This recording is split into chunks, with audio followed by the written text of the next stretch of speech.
What do you think about buying land? Buy it. They're not making any more.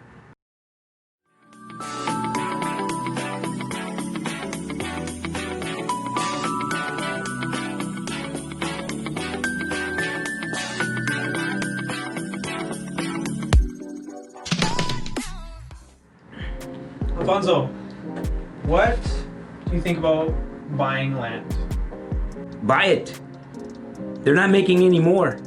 That's one thing that's for sure. On this planet, there's no more land. And so you already can see major markets where there's high density and they're running out of land. And so the only way to build is up. And so land in land banking, which this is what they call it, land banking. It's like buying a parcel of land that's empty and it's somewhere far. Here's the problem with that. There's no income. And so you have to carry this piece of property for a very long time, especially if you go way out and it's a future play. Now here's what I suggest. Buy property in secondary markets with a lot of land. For example, a property that we just picked up, and you can see on the video, almost on 2 acres of land. It's a 10 unit on almost 2 acres of land.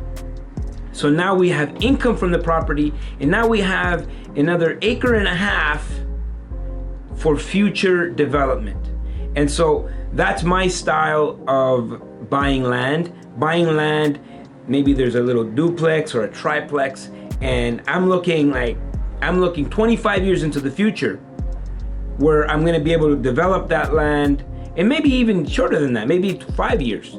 But what I don't like is paying out of my pocket to carry this piece of land, even though it could be very lucrative. Maybe in 5-10 years from now I'll feel different. But in terms of buying land, buy as much of it. Buy properties that have a lot of land, because at the end of the day, properties are not always there, but the land will always be there. So buy land.